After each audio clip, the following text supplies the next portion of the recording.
How's everybody feeling out there?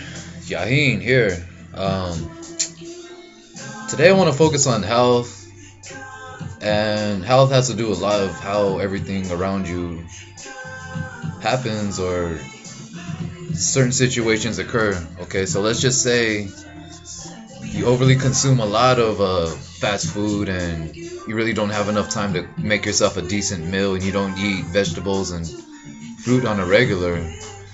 You're gonna basically distort your whole grid, and what I mean by distorted, I mean really distort it. You're basically gonna overfeed all the bliss. Okay, okay. Not only does the fast food industry affect your body and your persona and the way you feel emotionally and all that good stuff, but everything's connected, especially here in the United States. Um, it's set up so people work 16-hour shifts, 16, 18-hour shifts, and it's like the the manhood of like bringing home the bread and all that. Sometimes it doesn't work out, and the wifey has to cook too, or doesn't have to cook. She has to work. Well, I said cook. I have food in my mind right now. Anyways, so it all comes down to it where your kids ain't absorbing your love. Okay, you're bringing home fast food. You're consuming that. You're bringing all the distorted emotional turmoil that other individuals around you occur, and it's just a never-ending. Um, it's a never-ending cycle, basically. So health is extremely important. You could just start there, and you could just start by eating fruit in a consistency. Vegetables, extremely good source of food or absorbance of your system. So basically, once you start consuming, and I would advise you guys out there to eat raw vegetables like raw broccoli. Broccoli is extremely healthy for you. It has everything that you actually need to stay healthy. Omega 3s, good for fighting off cancerous diseases, certain things like that. Blueberries especially, but blueberries is kind of pricey, especially this time of year. They're not in season. If you consume just a snap of blueberry, it's really extremely healthy for you. Antioxidants. And once you start eating healthier, you're not going to want to go to eat fast food because you're going to feel how it affects your persona. You're going to feel how it affects your body. You're going to feel how everything around you just starts changing. And it doesn't happen overnight. This takes a while for your body to start reacting in a certain positive way. Man, once you get that energy filled inside your body, you're going to never want to turn back to that old school of, man, I don't have any time. Everybody has time to eat healthy. I mean, we get lazy and we just like, oh, I work all this time and there's no time. No, that's BS. Especially with your children and stuff like that. They need that extra love. They need that. It's a psychological thing. If you just bring home fast food, yeah, they may enjoy it at the moment, but at the same time, there's something psychological happening in the back of their minds, stating to themselves like basically like the old school primitive days. We used to be hunters and gatherers, and like the man would go out and hunt, and try to find something for the family to eat. But once you bring it home, it's like a prize. It's like a sentiment of like you just giving your family like something that you actually crafted, you actually found, you actually kind of like killed. Kill. Yeah, I mean that's just put it bluntly. I mean it doesn't have to be all that. You could have find like a tree of fruit or whatever and bring home a bunch of fruit and like try to figure out a way to like preserve it at those old school states of well-being. And there you have it. So it's psychological when you feed your family every single day consistently fast food. There's so much stuff that they put in the preservatives. It's unrealistic, and now we're coming to the conclusion. As a whole, I believe people are starting to be awakened, not only through eating healthier, spirituality and all that, and everything's connected. Believe it or not, spirituality derives from your diet. And that may sound weird, that may sound stupid, but if you start eating healthier, you're going to start seeing a different light. And like I said, it doesn't happen overnight. It all depends on your weight. It all depends on like how long you've been consuming stuff. All that stuff is not good for your liver. A lot of fast food ain't good for your liver, and once your liver starts getting all distorted with fatty growths and all that, I mean, a lot of people say cirrhosis derives from alcohol, but I sense, and they're starting to come out with like different scenarios of It doesn't even have to be with alcohol. It has to do with like freaking your diet. And fast food is like extremely bad for you. I can't stress that enough. I can't even get this point across to my family because they're just so overwhelmed in all this, and it's just like that's fine, but at the same time, like I said, this is a time frame since a couple years back. People are being enlightened through different elements, spirituality, eating healthier. We're starting to be awakened as a whole, saying, okay, what happened in the past couple centuries, or not centuries, but like tens of years or whatever, generations, like it's not working now, and now it's all catching up to us. We're starting to see more and more people getting cancer. We're starting to see bad results of what we've produced, and it all came from the industrial industry and or the industrial revolution, and all that worked for a good spurt about maybe 40 years, and now it's coming to a deterioration of now it's not working. We got to find out a different way of handling the way we live. Now population's to the point where we need computer systems to just basically handle all the information, whether it be computing certain things or and all that. But health, your personal health, everything starts with your health. How your mood, like how your mood is, how you feel, positivityness. If you're overly consuming a lot of bad type of foods, it doesn't even really have to be fast food. It could be just preserved meat, stuff like that. Even I strongly suggest you guys out there not to even eat beef. I know a lot of people are gonna down or put a thumbs down when I say that, but just try it. I mean, yeah, it takes time for you to discipline your mind and saying, okay, like I don't need a steak, I don't need ground beef, especially ground beef is totally bad for you. Slaughterhouse, I call it slaughterhouse. When an animal gets slaughtered, I believe it has an effect on when you ingest it. And that could sound kind of like weird or way off, but if you think about it,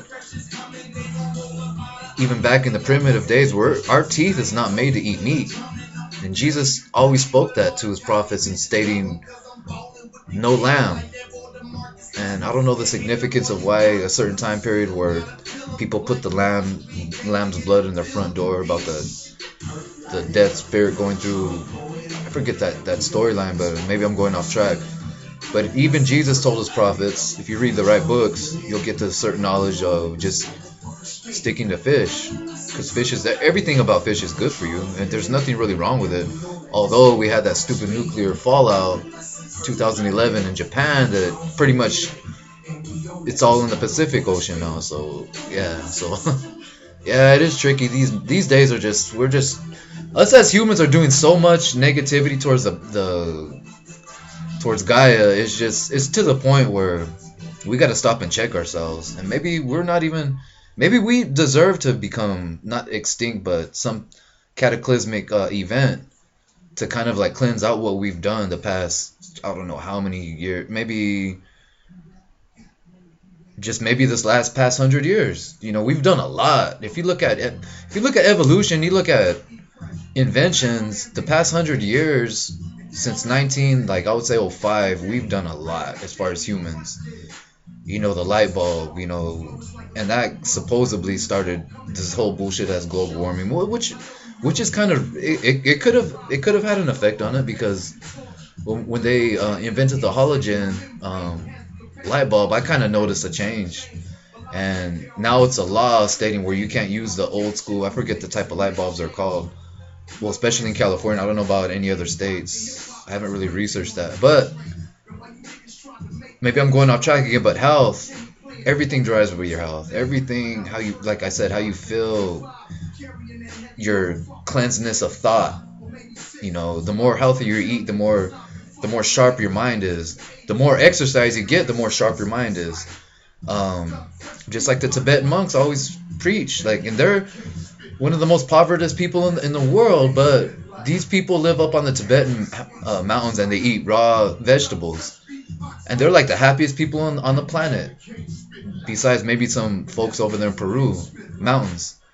The kundalini of the earth shifted, which means the power points from Tibet towards over there in the Andes Mountains. Approximately started in the 1980s and now it's slowly shifted over there.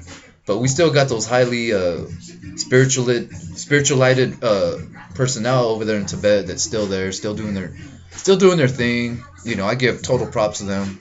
I have a lot of my ways of living because of them. The Tibetan monks are extremely, they know what's up. Discipline. It's all about discipline. I believe this lifetime is all about discipline. The more you discipline your body, and the more you don't give into like um, just pleasurable type things and stuff. You know, naturally your body's gonna want to have pleasure. You know, every now and then, consume some wine or something like that. I like drinking wine, but you know, pleasure doesn't always have to be a daily thing. You know, fast food is considered pleasure, and a lot of people are so caught up they don't even realize it, and now they're so like just like a drug addict. Like once you start just repetitiously doing something, it's not even pleasure anymore. It becomes just you become a slave to it, and it all derives from like a disciplined mindset. So I just want to share that with you guys today. Hopefully everybody's doing well out there. Hopefully I could touch just maybe 10 people, 11 maybe. I really don't, you know, I really don't get that much views yet. I have friends out there that seek my knowledge, but at the same time, there's not a lot of individuals how I am around where I am. So I wish to contact those out there that are highly spiritual people. I really like to get a lot of stuff off my chest because you some of this information you can't share with pretty much a percentage of people, especially where I'm at, and people consider you to be not thinking correctly, or people start saying certain things like, "What's up with this person? Why he doesn't have a Facebook? He doesn't, you know." I don't believe in Facebook too, and you know that might strike a lot of people saying, "What the heck?" too, but nah, like it drags you down quick. You know, it basically makes you feel like you're something that you're not. And like a lot of people that I know, they have a Facebook just because they want to brag about certain things. They want to say, "Oh, this, and this." Does that really matter in this life? Okay, like even like with celebrities and all that, they get to a point where they hate it because they're overly consumed with like getting in the spotlight, and they can't have a normal life. They can't go nowhere and be a normal person. They always got to be being run up on with media cameras, and like, just to me, if I was a celebrity, I would be hella like, hell no, I hate it because I'm a one. A lot of you out there are ones, and the ones that are out there that feel the way I do, that kind of I mean, I'm not scared of crowds, but at the same time, you kind of like a whole room. If a whole room is like filled with people, and you walk in and everybody kind of like focuses their attention on you, I feel awkward because I'm not in that energy field yet. So it's just like my energy is like right here. Everybody else is like particle wise already in there. Like everybody's already set, and it's just like I'm one of those people, and I've always kind of been that way since a young child. You know, a little bit different than a lot of people, but I had a strong insight, and it kind of left me for a while. And once I'm starting to gain it back, it's like something that I realized that that's a gift, and a lot of us older spirits have that. We kind of forgot about it, or how to just like focus into that tuning. So I just want to share. Excuse me. I just want to share that with you guys out there. Hopefully everybody's feeling better. Hopefully if I could, like I said, if I could touch just a small frame of people, that'll be good. Cause health is extremely everything pretty much. Everything goes hand in hand. It's like a circle. Not just your health, but spirituality, everything. Everything pretty much. If you don't have high spirituality, you're not gonna have good health. If you don't have good health, you don't have high spirituality. If you don't exercise enough, you're not gonna have, you know, the high concentrated levels of like knowing stuff, you know, on a quick, precise level. If you have to give a speech in front of a bunch of other management, and you go in there kind of just like on a dull level, you're not going to be able to do it, and you're going to fall flat, and you're going to just kind of you know, just not give the presentation that you should have. And a lot of our careers out there consists of you spreading something that you kind of stumbled across to make your company better and all that. So Yahin here. Hopefully everybody's feeling well. I'm feeling on top of the world right now. So I'll cast this out, and hopefully everybody can be one with thy universe in understanding it, or he, or the energy field systematical thing. Alright, talk to you guys soon. Late. Oh, Jim Morrison in the background right there.